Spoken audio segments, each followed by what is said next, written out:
Okay, I think we can start. Thank you all for joining us. We look forward to sharing with you some of the highlights from our newly released State of Student Aid in Higher Education in Texas report. This is just in time for the upcoming session of the Texas Legislature. You'll hear us refer to the report as SOSA for short, and we've included a lot of material in the SOSA. So we'll spend some time talking about the layout and a convenient tool you may be unfamiliar with. And then we'll walk through some sample narratives that illustrate how one can piece together pages to help frame an issue that's important to you. But first, Carla and I will introduce ourselves. I'm Jeff Webster. I'm Director of Research at Trellis, been with the organization for over 36 years, and I'm joined by Carla. I'm Carla Fletcher, a Senior Research Analyst here at Trellis, and I've been here for 17 years. Great. Okay.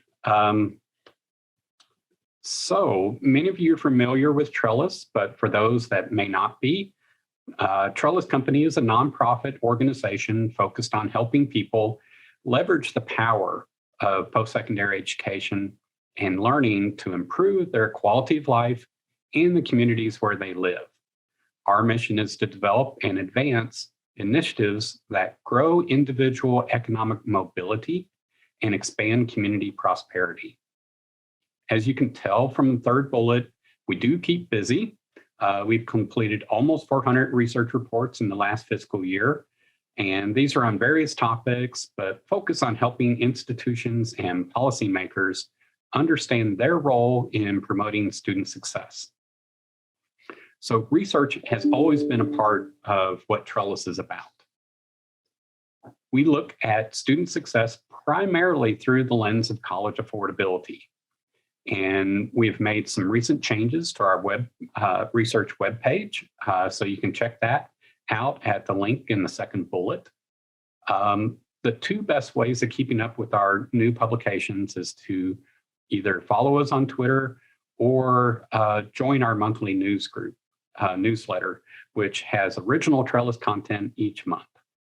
And I'll pause for just a moment because we do have a QR code if you wanted to scan that to sign up for the newsletter. So the newsletter has links to reports, briefs, webinars, recordings, and infographics. Okay, so let's dive into the SOSA. The SOSA is a reference publication that covers a variety of topics related to higher education. We know that Texas is a diverse state with many different policy perspectives. But with the SOSA, we try to find common ground where we can all agree on what the facts are. We try to present these facts clearly and objectively, and each page holds up on its own, literally allowing everyone to get on the same page with regard to the facts. But the pages can also be combined with other pages to help you frame the issue that matters most to you. So here are some typical pages. This slide shows a few screenshots of three of the pages from the publication. One shows a line graph, the other bar graphs, and we also have maps. These are small, they're not meant for you to read right now, just to give you a sense of visually what these pages look like. So since this is a reference document, you don't really have to read through all 125 pages in sequential order to find the information that you're looking for. Each page has a headline, some kind of visual display of quantitative information, and a brief summary. And at the bottom, you'll find our data sources. So you can make sure that when you use this, it's fully attributed. The SOSA focuses on Texas, but there's sometimes comparisons with the United States overall or other larger states. And some of the pages are only national. It just kind of depends on what the data source that we're using for that particular page. And so here's what it looks like on the web page. So this is a screenshot from the online version. You can also view the entire publication in a mobile-friendly format on our website. So that allows you to look up things on the fly in case you're at a legislative hearing, meeting with your institution's government relations executive. There's also a dedicated search bar that is just for the SOSA information, so that can help you get to the page as quickly as we can make it. And on our website, the publication's laid out by section. The section topics are demographics, college readiness, profile of Texas college students, cost of education and sources of aid, grant aid, net price, loans, need and work, college attainment, financial wellness, evidence-based programs and interventions, consumer debt, repayment and default, and higher education policy. So the printed version has a table of contents. And so this is a pretty detailed table of contents, but allows you to quickly scan through and try to find the page that you're particularly interested in. So with that, I'll hand it off to Carla. Jeff.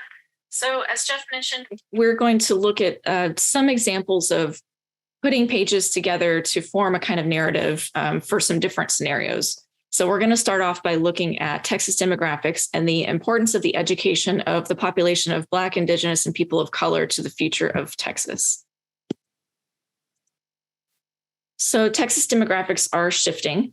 The older age groups are more likely to be white, while the younger age groups are more likely to be Hispanic. In fact, about half of the immediate post-high school age group, the 18 to 24-year-olds, are projected to be Hispanic by 2050, and about the same for that younger age group before that.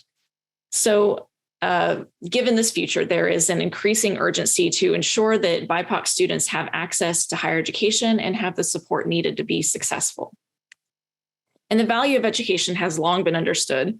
Every state in the nation has had compulsory schooling laws in place for at least 100 years. Completing high school has been an important step towards a brighter future for decades. Texas has made gains in graduation rates over the years and now ties for third in the nation for highest rates. But these gains have not been equal in the past, and there are still gaps, as you can see in the chart here, between white students and students of color.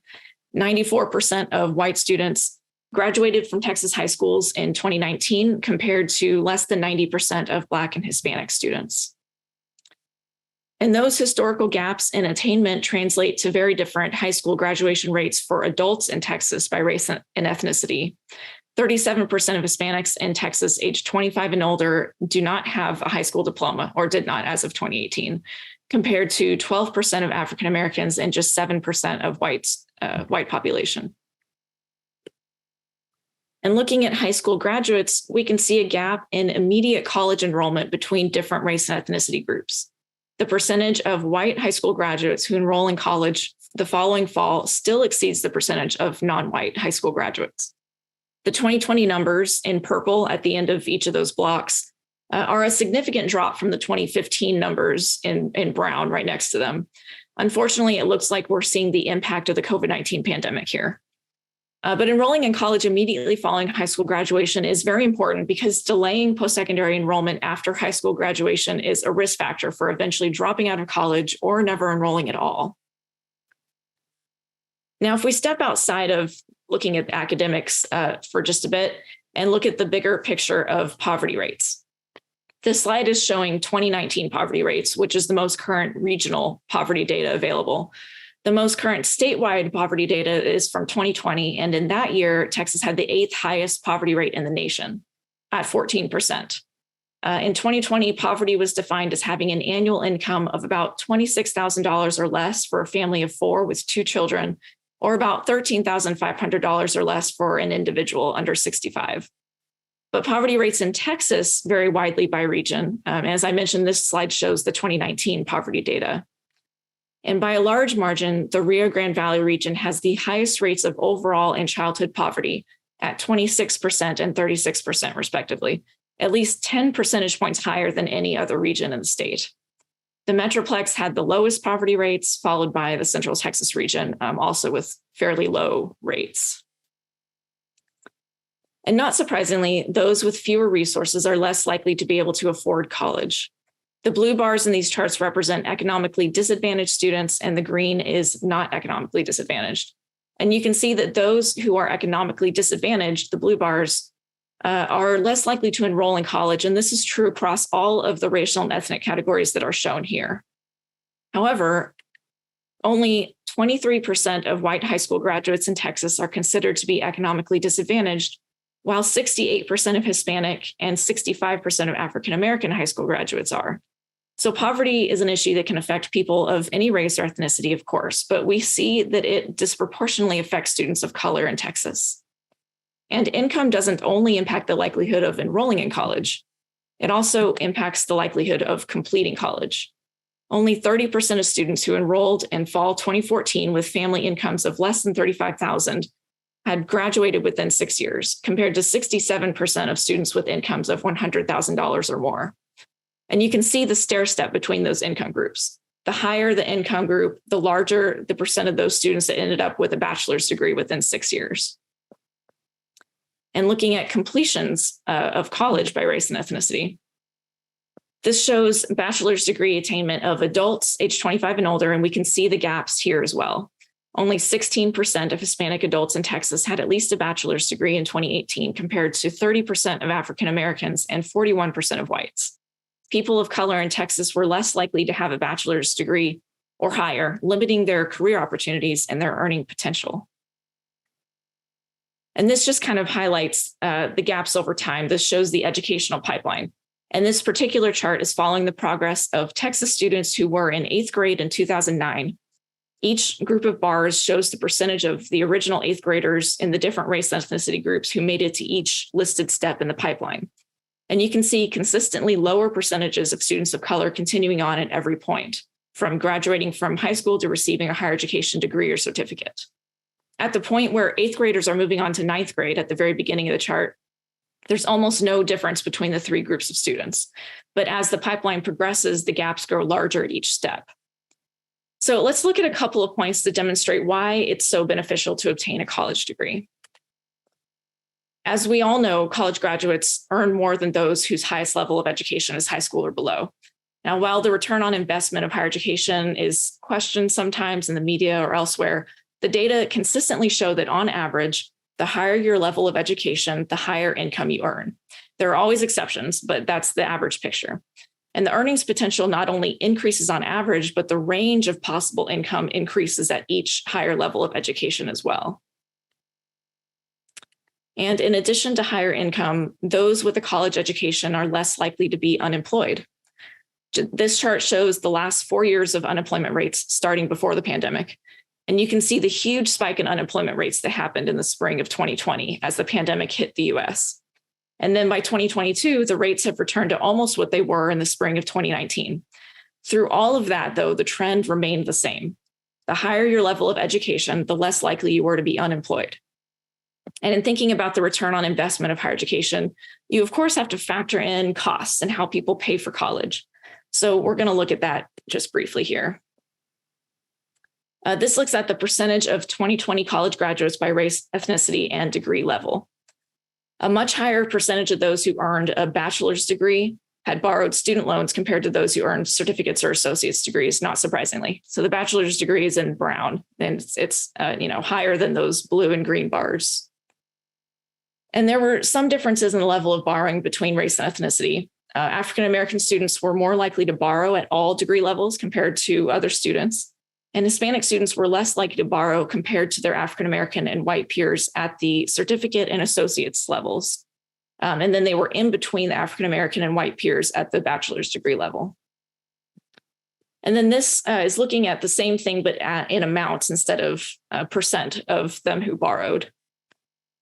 So student loan borrowers who graduated with a bachelor's degree also had higher amounts of debt compared to those who graduated with a certificate or associate's degree, again, not surprisingly. And again, African-American borrowers borrowed higher amounts of student loans at all degree levels compared to all other students.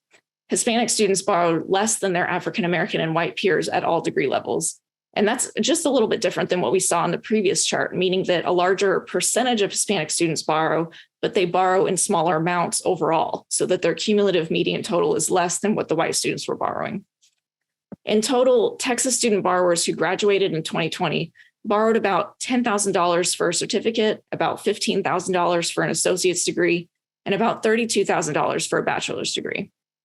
African-American borrowers who received a bachelor's degree borrowed almost $40,000 on average.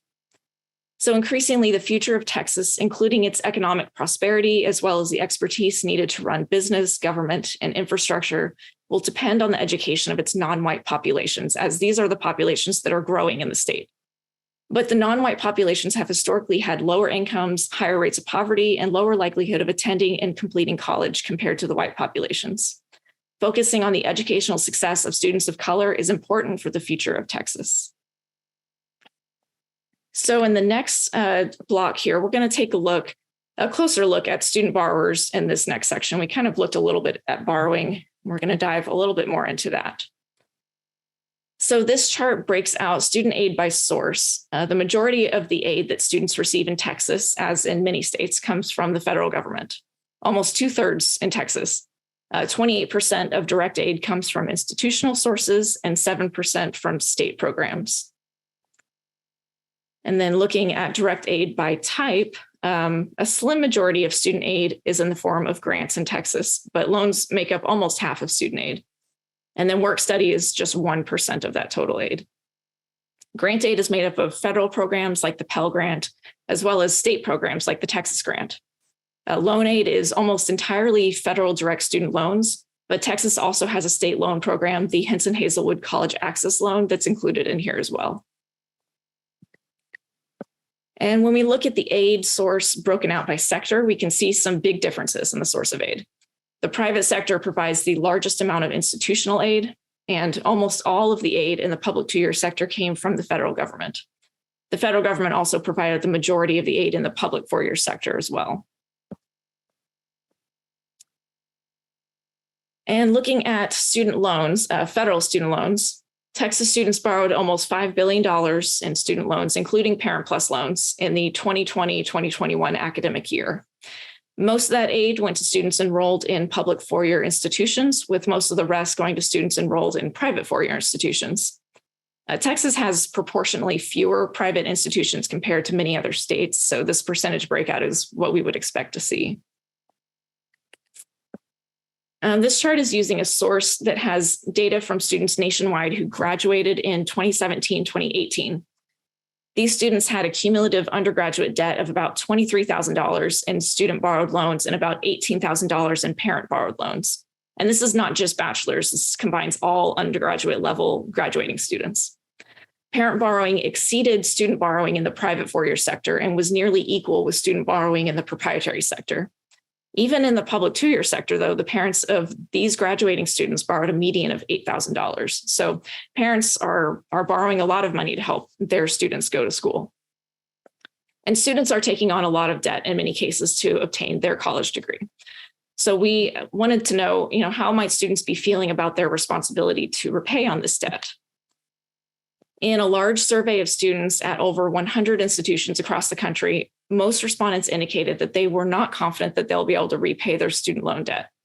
Students may not have a good idea of how repayment will go. They won't know how big their debt is until they leave school, and they won't know what their incomes will be. But this indicates that they're uncomfortable with the debt and they're worried. And in fact, many students do find themselves having a hard time in repayment. A study of the outcomes of nearly 400,000 Texas student loan borrowers found that 24% defaulted within 5 years of starting repayment, and 21% had a larger balance after 5 years in repayment than when they first started repaying. Many students, even if they aren't in default, are finding themselves having trouble repaying their loans, or were before the repayment pause. It's certainly a more complicated issue than just being in default or in repayment. Some borrowers may be making minimum payments and therefore not be in danger of being delinquent or defaulting, but the payments they're making are not enough to keep up with the interest accrual. And that's where we see the balances increasing. Now, when borrowers start missing payments, they find themselves in delinquency. And the COVID-19 pandemic impacted every aspect of our society with some severe economic impacts. Because of these economic impacts, there were many programs put in place to help with things like rents and mortgages and student loan debt. Student loan delinquency has fallen dramatically since 2020, when a payment pause was put into effect that placed student loans into automatic forbearance, which essentially makes it virtually impossible to go into delinquency. This pause continues to this day. It was extended yet again pretty recently to August, if not sooner, depending on the result of litigation. But someday, student loan repayment will begin again, and we'll see these delinquencies tick back up, unfortunately. Now, if the delinquency goes on long enough, about a year of no payments on the loan, then the loan will go into default. Default has some very serious consequences that can impact the borrower financially for many years. So that's something that we certainly have looked at a lot at Trellis over the years, and we found that graduation status is a huge predictor of default. Students who borrow student loans but don't graduate end up at a disadvantage in the workplace. They don't have a credential to use to apply for higher paying jobs, but they still have the loan burden that they must repay. These borrowers are far more likely to default. This chart shows two different cohorts of borrowers. The blue bar is borrowers who started college in the 1995-96 school year, and the green bar is those who started in 2003-2004. And what we see here is the percentage of those borrowers who ended up defaulting sometime in the 12 years after starting college. So in both cohorts, those who never graduated in those 12 years were far more likely to have defaulted on their loans compared to those who received any kind of degree. And the percentage of those who defaulted from the bachelor's degree or higher category is particularly small. So the recession of 2008 impacted the later cohort, as you can see by the higher percentages among the green bars across the board. Almost half of the borrowers who started in 2003-2004 never graduated had defaulted by 2016, almost half. So this highlights the importance of completing a degree program, making those college attainment gaps we saw earlier in the presentation all the more urgent to address. And then last slide for this section. As of 2021, Texas had an estimated $125 billion in outstanding student debt. Now, once the temporary relief measures expire, students will once again make payments on their student loans, and many will continue to struggle to do so, as they did before the repayment pause. Now, some of this debt may end up being forgiven for some borrowers if the Biden administration's plan is successful in the courts, but there will still be a large amount of student debt for borrowers to repay. So next, let's change it up and look at Texas community college students. Now, this is a vital sector in Texas. It's hugely important, and particularly in Texas, it is hugely important across the US as well. Half of undergraduates in Texas attended public two-year institutions in the fall of 2020, and this was a far higher percentage than in the US overall. In fact, more than 3/4 of all Texas freshmen in fall 2020 were enrolled at public two-year schools. And the student populations enrolled at public two-year schools can look pretty different compared to their peers at four-year institutions or for-profit schools. There are far more part-time students in the two-year sector than in any other sector. And these students tend to be older compared to the four-year sectors. So 72% of the public two-year sector were part-time compared to 39% in the public four-year sector and less than 15% in the private, nonprofit, and proprietary sectors. And then looking at age, 16% of students at community colleges in Texas were 30 years old or older, compared to 7% and 10% at the four-year universities. Now, many community college students also struggle with food and housing issues, and this chart shows several recent studies of food security. The first two listed from left to right were done specifically with community college students, and the last one is a measure of food security across all US households, just placed here for comparison purposes. About 40% of community college students in each survey experience low or very low food security. And then the survey also included questions about housing security, using a question set developed and used by the Wisconsin Hope Lab. Now, while this is not statistically representative of all college students, it was a large survey done with more than 100 institutions across the country. And almost half of the community college students responding to the survey indicated that they had housing issues in the previous year, while 16% indicated they had experienced homelessness at some point. So very stark numbers to think about. Next, we're going to take a look at the cost of attendance at community colleges in Texas. So Texas community college costs have historically been lower than the national average, but Texas has been catching up to the US in recent years. The chart here shows the total cost of attendance for this sector in Texas and in the US. And in the Texas community college sector, tuition and fees make up about 23% of total costs, books and supplies about 8%. And that means the living costs make up the remaining almost 70% of the total cost of attendance. The vast majority of the expense of attending a community college is made up largely of non-discretionary costs. People must eat and they must have a place to live. Now, most students don't end up paying the full cost of attendance due to things like tuition discounting and the free money like grants and scholarships. So the net price is another way to look at the cost of college. The net price is the cost of attendance minus all grants and scholarships, leaving the amount that students must pay either out of pocket or with loans. So as you would expect, the net price increases along with family income, as those with more resources are expected to be able to contribute more to their costs, and also reflecting that needier students receive more need-based grant aid. So in the public two-year sector, students with the lowest incomes had a net price for 2 semesters of about $5,500, climbing to about $11,000 for those in the highest income quintile. Even for students in this highest quintile, the community college sector is more affordable than any other sector for students with any income, with just a few exceptions. So as a caveat, the data used for this comes from the Department of Education, and it does have some limitations. That's pretty much all data does. It includes first-time, full-time undergraduates only, which can make up a pretty small percentage of the student population at many community colleges. But these data can help us get a good picture of Texas community college students, and it's a very important and large sector in Texas and the Texas higher education landscape. So it's helpful to have that information. And lastly, we're going to look very briefly at some data about the financial benefits of a college degree. So as we saw earlier in the presentation, college graduates earn more and are less likely to be unemployed compared to those without a college degree. Now, this is a look at Texas award recipients showing that most were working 1 year after receiving their award. Some were enrolled still, continuing their education. Almost a quarter were not found, meaning they weren't found to be working in Texas.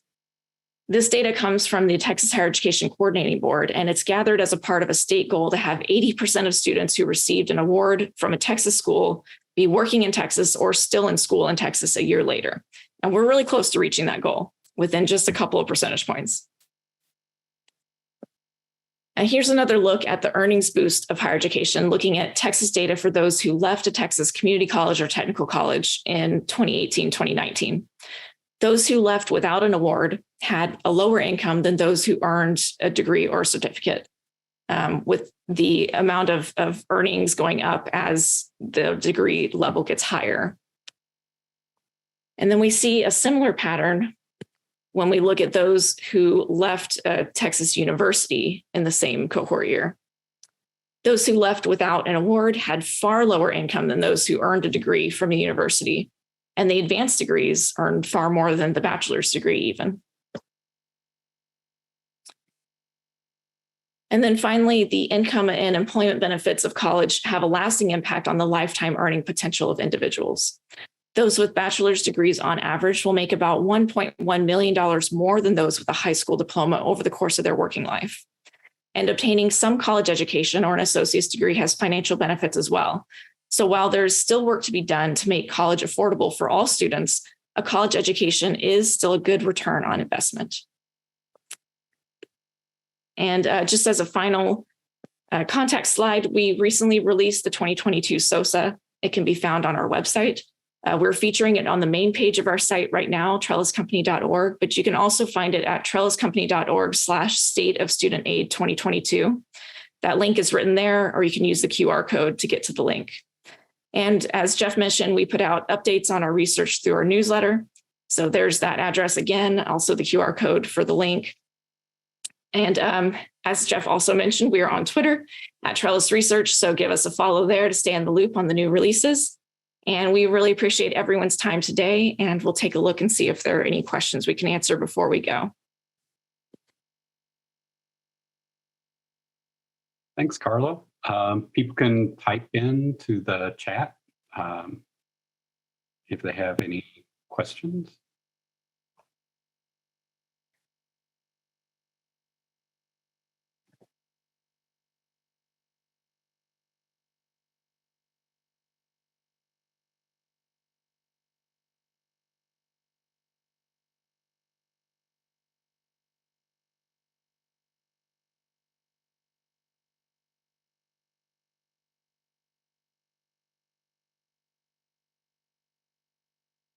Okay. So it doesn't seem like anyone's has any questions. So we just really appreciate you joining us this afternoon. And, we hope that you enjoy the SOSA and that it's helpful to you with all the work that you're doing. Well, looks like we got some in the Q&A. So one person would like us to go back to the slide and talk about parent borrowing again.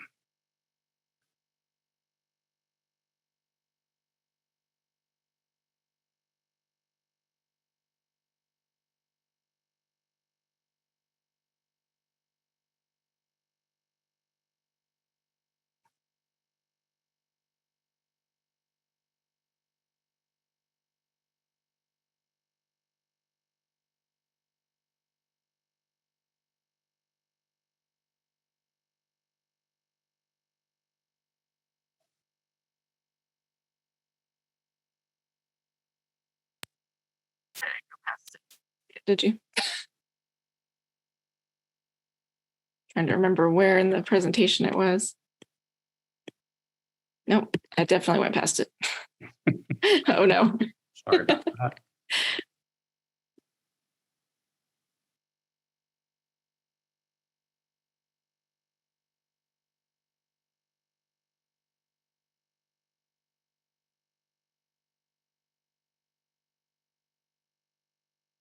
There it is.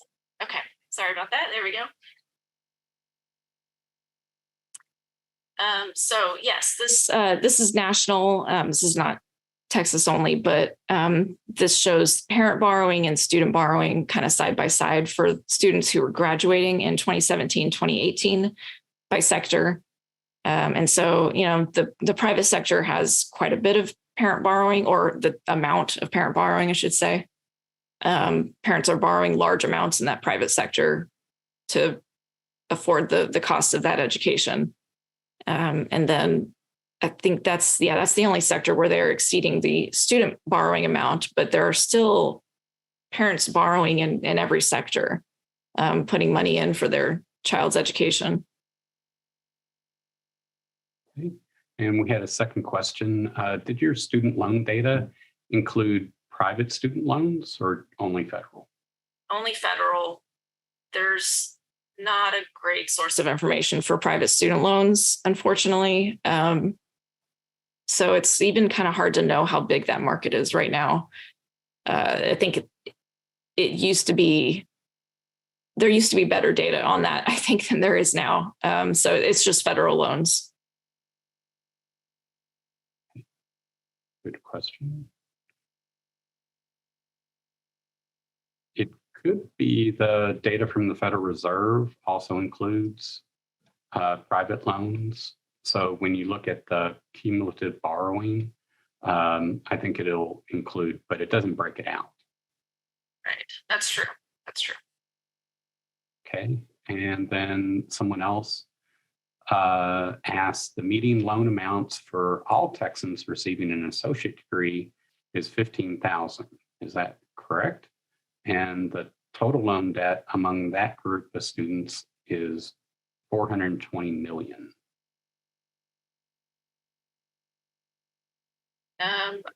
Yes, to the 15,000. I'm not sure what the 420 million number is.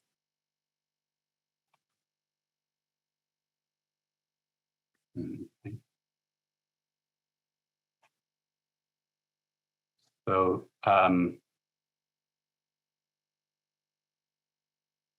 maybe the person that asked the question, was that in the same slide as the 15,000 or nearby, or?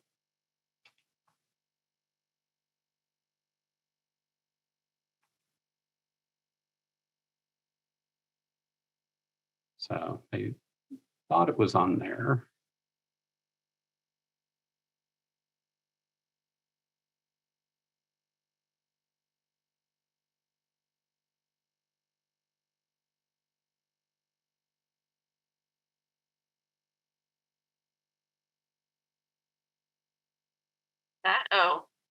This one. Okay. Yeah. Oh, sure. Yes. This was $420 million borrowed in the 2-year sector in academic year 2021.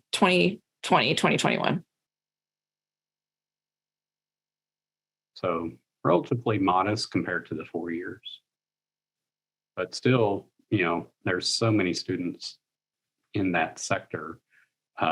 It's still, their amount borrowing was more than the those that attend the for-profit proprietary schools. Yes, we have a very large public 2-year system, many systems in Texas. I think there's 50 of them. Yeah. And then someone asks, any insight on where Texas ranks on the percentage of student aid provided by the state versus other states? It's a good question. I don't. We don't gather that information, I guess I'll say. It's probably gatherable to some extent, but we haven't done that comparison.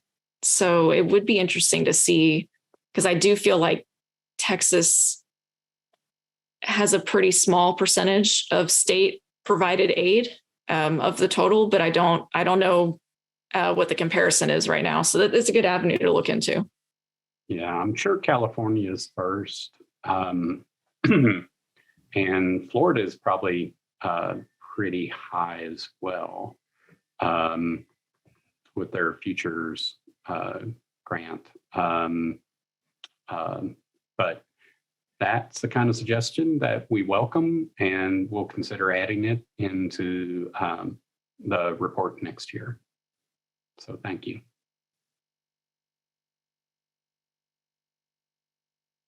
And so is there a way of knowing the average or median TEOG grant amount in Texas? Is that something that's reported?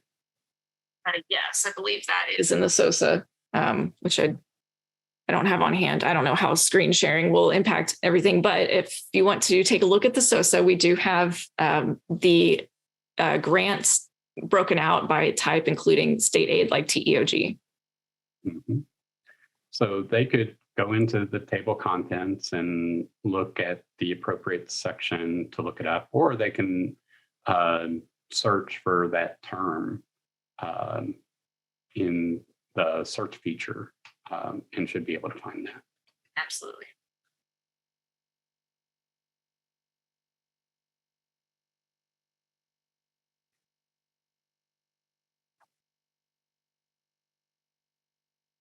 Very good questions.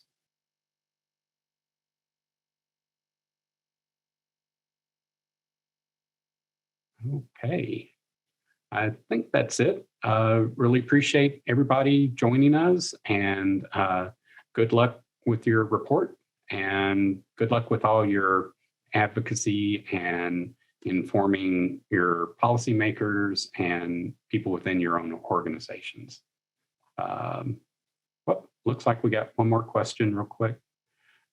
Is there any analysis on how food and housing is covered, or what is likely preventing those deep insecurities, especially for the sizable chunk of the need for students at public 2-year colleges? Right. In the SOSA, we give some stats on what food and housing insecurity looks like I showed in the presentation here. It's not a huge deep dive. That's kind of the SOSA is the reference publication. Now Trellis has done deeper dives into food insecurity in particular, with longer reports that you can reference. And actually, we have a page in SOSA about a report that we did on food insecurity. So, looking at the sources there will lead you to that report to look at a deeper dive into that. But the SOSA is, with its layout being a single page for an issue, or page standing on its own, we can't dive real in depth or have a ton of detail on some of that stuff. Mm-hmm. Yeah, but I think it's important for everybody to be on the same page, knowing that the room and board is a big part of the total educational cost of attendance, and it's not as well covered as in the past. So it is becoming harder for students to afford.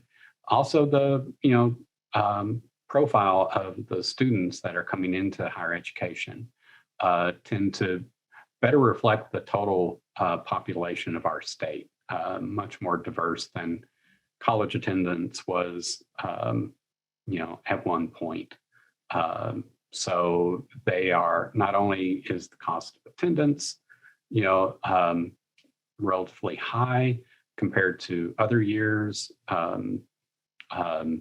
but the students themselves are less able to cover that cost. So what you see is there is a pretty significant unmet need. And I think that's the challenge moving forward for student success, is how do you address that need in, given limited resources. And, I think there's a lot of good work going on to support students in a variety of ways. And I think those efforts have a lot of evidence-based research behind them. See, I think we have another question. Do you have enrollment changes over time for each of the school types?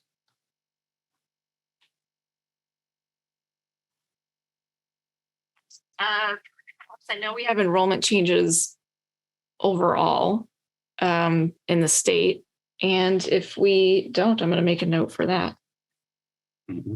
Yeah, very good suggestion. And I think another part of this publication, if you are going through it and you have these type of questions and you're kind of curious, send us an email, drop us a line, and we'll, if we don't have access to the data, we can do our best to try to steer you to where you might be able to find something that can better address your question.